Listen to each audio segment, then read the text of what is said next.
واجب اگر بھولے سے چھوٹ جائے تو سجدہ سہو لازم ہوتا ہے۔ اب نماز کے واجبات کثیر ہیں، میں یہاں پر جلدی سے 10 غلطیاں بتا دیتا ہوں جن کے بعد اکثر عوام پر سجدہ سہو لازم ہو رہا ہوتا ہے، تاکہ بڑی آسانی سے لوگ فیصلہ کر لیں مجھ پر سجدہ سہو لازم ہے یا نہیں ہے۔ الحمد شریف فرض کی 2 رکعتوں میں اور باقی نمازوں کی ہر رکعت میں واجب ہے۔ یہ الحمد شریف بھول گئے سجدہ سہو لازم ہو جائے گا۔ فرض کی 2 رکعتوں میں سورت ملانا واجب ہے، باقی نمازوں میں 4 رکعتوں میں سورت ملانا واجب ہے۔ سورت ملانا بھول گئے سجدہ سہو لازم ہو جائے گا۔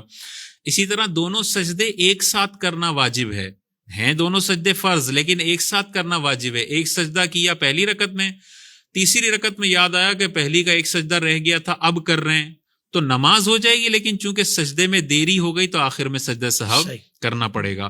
قاعدہ اولا میں بیٹھنا واجب ہوتا ہے، قاعدہ اولا میں بیٹھنا بھول گئے کوئی مسئلہ نہیں، تیسری کے لیے کھڑے ہو گئے آپ آخر میں سجدہ سہو کر لیں۔ قاعدہ اولا میں بیٹھ گئے لیکن تشہد بھول گئے تو تشہد کا ایک ایک لفظ، التحیات کا ایک ایک لفظ واجب ہے۔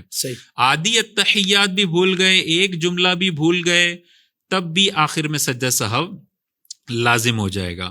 اسی طرح التحیات کی جگہ اکثر لوگ یہ غلطی کرتے ہیں، الحمد شریف شروع کر دیتے ہیں کیونکہ ان کی قرات کی عادت ہوتی ہے، تو قاعدہ اولا میں التحیات کے بجائے الحمد پڑھتے ہیں۔ الحمد جب کمپلیٹ ہونے لگتی ہے تو یاد آتا ہے کہ یہ تو اشہد ان لا الہ الا اللہ تو آیا ہی نہیں، تو پھر التحیات پڑھتے ہیں۔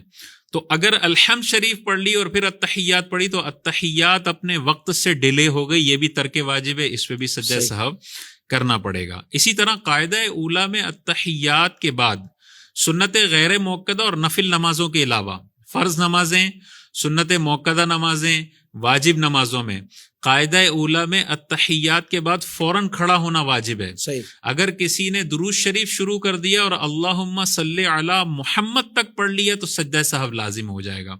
اگر درود شریف نہیں پڑھا لیکن وہ انتظار میں بیٹھا رہا کہ 3 سبحان اللہ کا وقفہ ہو گیا تو اب بھی قاعدہ اولا میں کھڑے ہونے کی دیری کی وجہ سے ان پر سجدہ سہو لازم ہو جائے گا۔ دعائے قنوت اگر کوئی بھول گیا اور رکوع میں چلا گیا سجدہ سہو واجب ہو جائے گا۔ دعائے قنوت تو پڑھ لی لیکن اس کی تکبیر بھول گیا، تکبیر قنوت بھی واجبات نماز میں سے ایک واجب ہے۔ اللہ اکبر کم از کم اتنی آواز سے بولنا کہ اپنے کان سن لیں۔ تکبیر قنوت بھول گیا تب بھی اس پہ سجدہ سہو واجب ہو جائے گا۔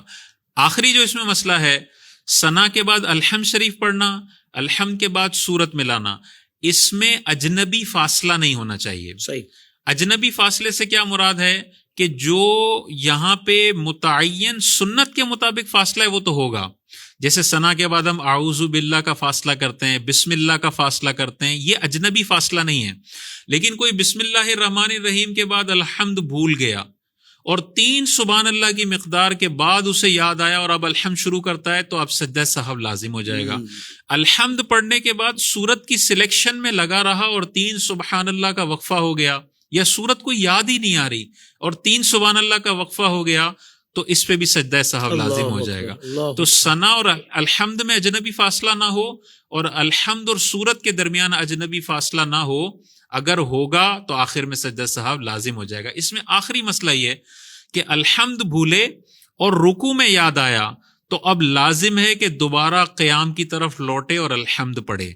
اگر اس کو رکوع میں یاد آیا اور یہ پلٹتا نہیں ہے، اب سجدہ سہو کافی نہیں ہوگا، اب اس نماز کو دوبارہ ریپیٹ کرنا پڑے گا، یا نماز واجب الادا ہے، کیونکہ اس نے جو پیچھے پلٹنے والا واجب ہے یہ جان بوجھ کے چھوڑا ہے، بھولے کی وجہ سے تھوڑی چھوڑا ہے، یا جہالت میں چھوڑا ہے۔ اسی طرح سورت بھول گئے اور رکوع میں چلے گئے تو دوبارہ پلٹنا واجب ہے، اگر نہیں پلٹتے تو پھر نماز واجب الادا ہوگی، سجدہ سہو سے اس کا نقصان پورا نہیں ہوگا۔ بالکل ٹھیک ہے۔